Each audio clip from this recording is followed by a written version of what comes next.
Hello and welcome to the monthly Q&A for November. If you would like to get your question answered in a Q&A like this one, then head on over to ask.fm/Sharmalade and I will do my best to answer your question as long as it's not too rude.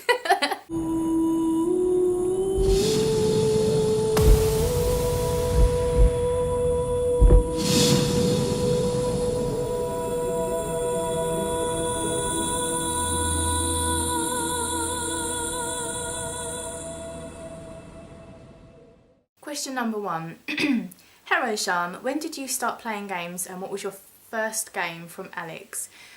I started actually playing games when I was maybe like 8 and it was on the Commodore 64, which is a really old console which used to run with cassettes, which we also don't have anymore. And the cassettes would be put into a cassette player kind of thing, and it would make this god-awful noise whilst it was loading a game, and a game would take like 3 to 4 or 5 minutes to load, and whilst it was loading it would just make this crazy screaming noise, and the games were shit. I mean, back then though they were amazing. Trying to think of what game it was I used to play. I can never remember the name of it. It was more like my dad would play it and I would sit there and watch him and like totally get into it, and it was a guy he could crawl and he would get a gun. Oh, you'd go into like, after each level you could go into like this little room and there would be like power up things on the wall and you could like jump to select which one you wanted, and some of them would like make your gun shoot at lots of different things, but it was such a good game. And then we used to play one called Snare, which was like this pixel that would just travel around the screen and you could like teleport to different levels and stuff. It was, oh, and we used to play Elvira but we stopped playing Elvira because I swear the game was bugged or something, because we couldn't figure out where Elvira had to go next. We played the game for ages and then there was this little ledge that she needed to jump across and she could never make it and she just always died, so we stopped playing that. But the first game that I actually sort of played away from my dad on the Commodore 64 was probably something like, it was probably like Crash Bandicoot or Micro Machines, you know, something like that. But then the main game that you guys know, I love it, was Final Fantasy VIII. That was the first game that I kind of sat down and really got into, played from start to finish, like played it like 10-15 times, like getting like 100% completion, finding all the hidden stuff, and love that game so much. Love your music. I was turned on to you listening to Wow Machinimas and have loved your music ever since. I agree with your thoughts on marriage. Can you not just go into the courthouse and get married? We can in Canada.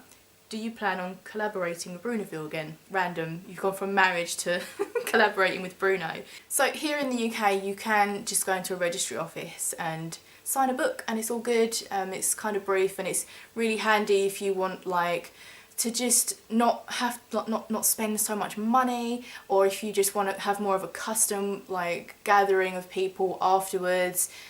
So that's like a briefer, more affordable way of getting married. And I would love to work with Brunoville again, and I hope that we can in the future. Oh, this is the same guy, so this is Rob HK. Ran out of space in the last question. I had the Brunoville question, just realised I had the anonymous box checked. Sorry. First time we're sending anything to you. Who would you like to collaborate with that you haven't with yet?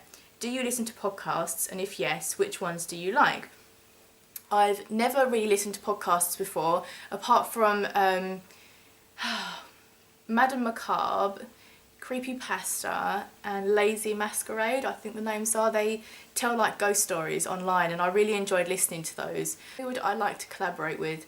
Well, this is like totally never ever gonna happen, but I'd love to collaborate with like the composers of the World of Warcraft music. I would just, that would be amazing to me. That, I think that's probably like my life goal, is to collaborate with Blizzard, you know, with creating music for the game and having that music put into the game, and my singing is a part of it. Like, that is my life goal. I don't think I've ever actually admitted that before.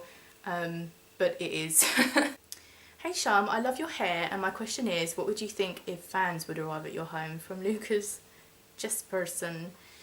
It's weird, you're asking about my hair and then you're saying about people arriving at my home. Well, if like my viewers arrived at my home and it was like an arranged thing, then that's fine, but if people just started turning up, I'd be like, where the fuck did you get my address? Would you make machinimas if you even did them yourself for someone who is new to YouTube and wants to start doing machinimas? From Lucas Jesperson. I did try to make machinima once, but it failed miserably. I'm no good at machinima. I've got a lot of time for people that, and respect for people that actually do make machinima, because it's really hard. But I'm not going to be like sitting there making videos for other people's channels because it's so time consuming and I'm shit at it anyway. So like, have you seen my machinimas?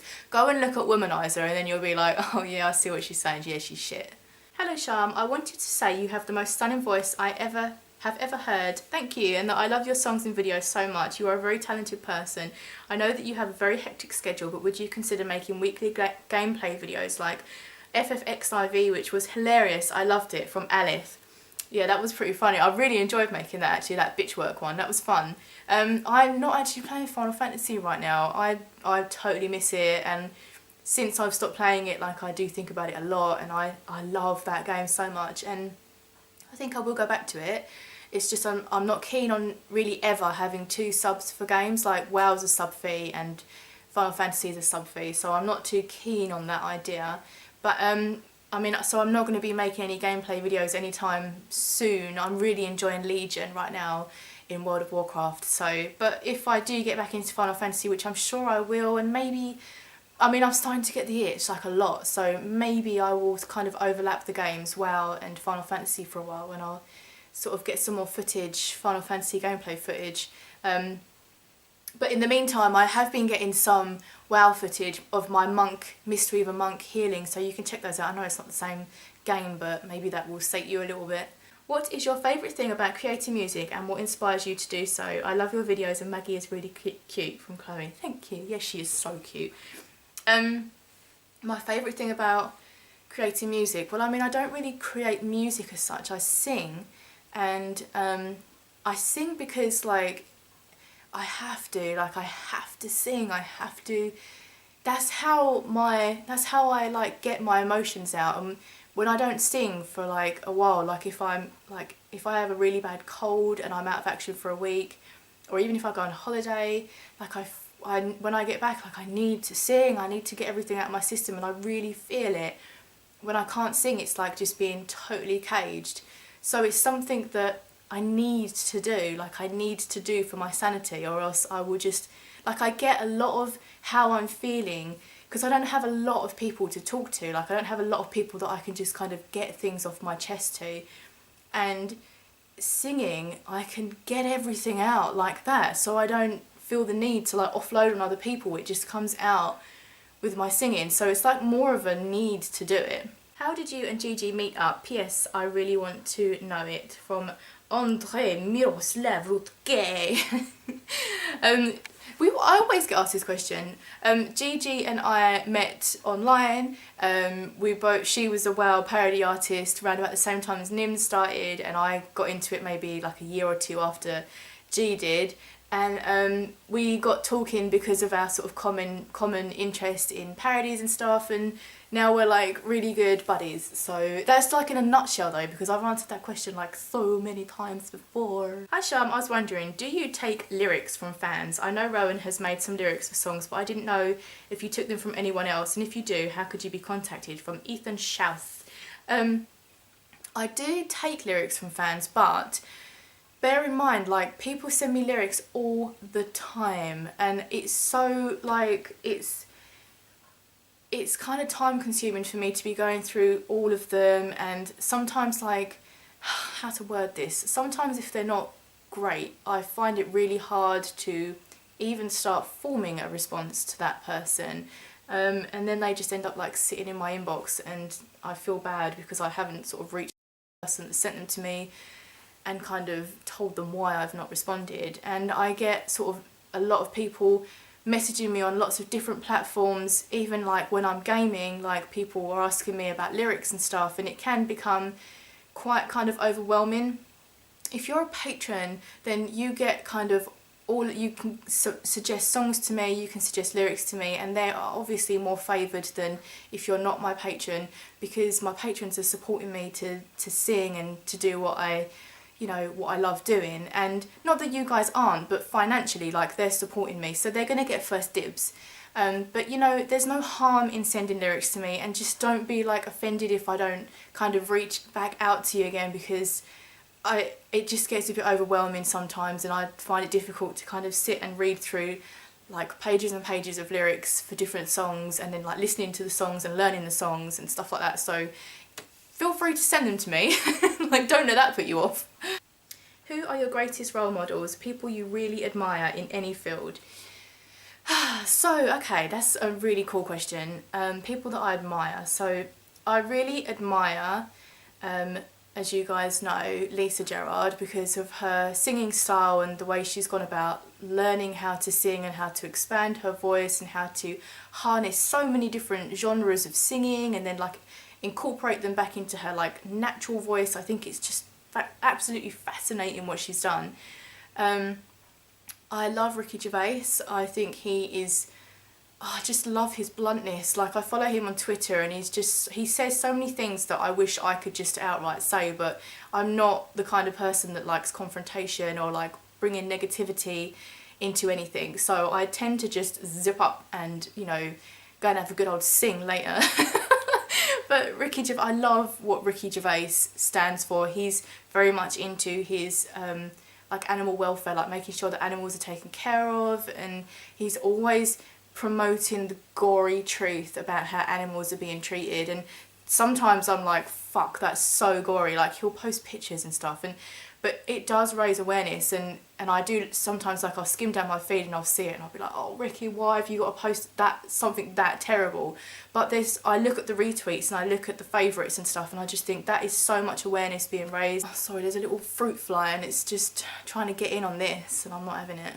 Have you ever walked past a field and noticed either a horse, donkey or zebra doing a belly slap? Kind regards, Benji. Keep it real and swing it, baby. What does that mean? A belly... Right, we don't get zebras in the wild here. Don't really get many donkeys about. And I've never... What's a belly slap? If you like a lot of chocolate on your biscuit, join our club. I remember that. Oh my god, do clubs even exist anymore? Club was like a chocolate bar back in the day. Right, that fly is going to get murdered. Are you left-handed or right-handed? Which do you use more? Cage, the lazy orc. I am the generic right-handed person. Would you hang out with someone younger than you? From Moon EU, Tom Soltow. Oh god, that's kind of a tricky question. I'm at that age, right? I'm 31, and I'm at that age where I only want to hang out with people that are like maybe 3 years younger than me, or up, like, to the end. Like, that's... I don't know what it is about being like early 30s that makes me feel that way, but I suppose it's kind of that sort of feeling when you give up smoking and then you look down on everyone who smokes still. It's kind of where I'm at in my 30s. I'm like, oh, look at you in your 20s. I'm going to go and hang with the 60-year-olds. That's where I'm at right now. Did you make the machinimas in, for example, Emerald Dream yourself? And if so, would you do one for me or other viewers? Tom Soltow. I didn't make the machinima for Emerald Dream. That was Kaylis, I think, and Woe Pears and Tegan. It was like a huge collaboration. But Kaylis did the remake of the Emerald Dream machinima. But as I mentioned before, my machinima's crap, y'all. So no, I'm not going to be making a machinima for me or anyone else. What made you decide to roll Warlock? What other characters do you play on WoW? Also, is there a story behind the name Sharm? From Josie Ortiz. So Warlock wasn't my first character. My first character was a Night Elf Warrior, and then I like had a duel with a Shadow Priest, and I was just blown away by the fact that this is like when I first ever started playing, like proper noob days, and I was blown away by the fact that this priest had a shield up and that my warrior couldn't get through the shield, and I loved it. So I re-rolled Shadow Priest. and that was called Sharm, and I had her for years and years and years, and she was my main. And then I don't actually know how I transitioned from priest to warlock, but I did somewhere along the line, and I made a warlock and I called her Valis, and I loved her a lot. This was in TBC, I think, and I loved how OP warlocks were with their Seed of Corruption back then. We used to do Karazhan, and I used to be top DPS, and it was amazing, life was good. And then the nerfs came in. And so then I missed the fact that my warlock was called Valis, and I wanted to go back with the name Sharm, so I just changed my priest's name to Fury and called my warlock Sharm. And the story behind Sharm, which I've mentioned a few times before, it's very emo. I was very young, so I had my shadow priest, which did shadow damage, which is shadow harm, so I called her Sharm. That's the story behind the name and the character. So right now I'm maining a monk, Mistweaver monk, which I freaking love. I love healing as a monk. It's so fun, and I love all the way all of the spells look and how they work, and I just love monk healing. And my second character, which is a DPS, for if I ever need to swap out for a DPS character, is my hunter, which I love. She's BM, like, go screw yourself, MM, survival, hunters, huntards. BM's the way to go, yo. I love BM. I don't know why people are hating on it. Like, so MM is the, like, OP spec right now, but who gives a shit? BM's still good. Like, you just have to work a little bit harder at pressing things. But I love BM. I think it's great, and I will not give up my Lokna hack for anything. I will not give up Lokna hack for bigger numbers. And I logged on to Sharm the other day for the first time in like I don't know, maybe half a year, and it was shit. Like, I logged on her and I thought I was really going to get into leveling up a new character, and I think the OP spec right now for Warlock is Demonology. I've never really enjoyed Demonology. I liked Affliction and Destruction. And so I went Destruction on her because it's a nice simple rotation, and I just wanted to kind of play a spec that I don't feel is going to be overly complicated right now. And I did not get into it. I did the opening scenario to get to my class hall and just did not enjoy Warlock, so she's taken a backseat again. I'm kind of sad for her. But that's what my situation is in WoW right now. Playing a monk, love it, and having my hunter as my DPS class. So that is it for this month's Q&A. If you'd like to get your question answered in a Q&A like this one, then head on over to ask.fm/Sharmalade, and I will do my best to answer your question as long as it's not too rude. And have a wonderful week, guys, and I will see you soon.